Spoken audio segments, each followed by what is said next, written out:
আমি তো তোমারে ভালোবাসছি, তুমি আমারে ধোকা দিলা।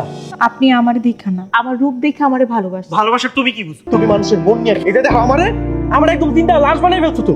আমি ভালোবাসা বুঝি, ভালোবাসা হয় দুইটা মনের মিলন, যেটা আপনার লগে আমার কোনোদিনই হইল। তোমার আল্লাহ তো হয় তুমি এখান থেকে যাও, আমি আর এইসব সহ্য করতে পারতেছি। আরে আমি তোমারে ভালোবাসি, যেই মানুষটা তোমারে ভালোবাসে তাহলে তুমি তোমার এইসব কাহিনী শুনাইতেছো।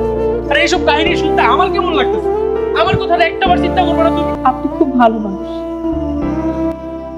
আমি আপনাকে কষ্ট দিতে চাই না। জামেলা, আমি তোমার অনেক ভালোবাসি, আমার খুব কষ্ট হইতেছে। তোমার হাতটা একটু মারে দিবা?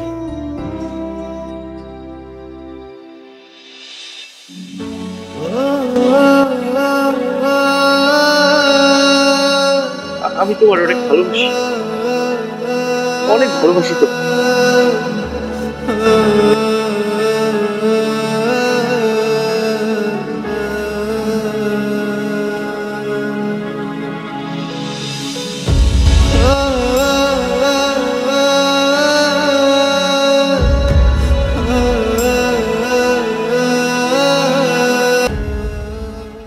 আমার এই নাতিটা ছাড়া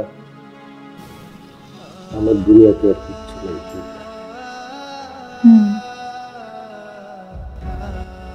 আমার এই নাতিটারে আমি কোলে পিঠে করে মানুষ করছি, ওর কোনো হাউস আমি বাদ রাখি নাই। ওর মা মারা গেল ওর জন্ম দেওয়ার সময়, আর বাপ মারা গেল ওর মায়ের সাথে। ওরে পালতে যে আমার কি কষ্ট হয়েছে সেটা আমি জানি, আর আমার আল্লাহ জানে। বোন রে, এতদিন আমি ছিলাম আমার দুনিয়া, এখন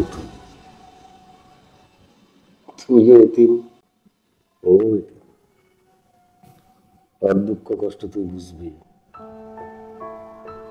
দুইজন দুইজনের মহব্বত দুঃখ কষ্ট ভাগাভাগি করবি। বন্ধু, আপনি আর কয়দিন? আমি তো আর বেশি দিন নাই। আমার কথা দেবেন, আমি মরে গেলে তুই ওরা আমার বেশি ভালোবাসবি, ওরা দেখে রাখবি, সামলাই রাখবি, কথা দে আমারে। সবাই সব কথা কইতে হয় না দাদা, সবাই সব কথা রাখতে পারে না। কি কস দাদা? তুমি ঘরে যাও দাদা, আমি তোমার পরে সবকিছু কইতেছি। জমিনের লোকে আমার কথা আছে।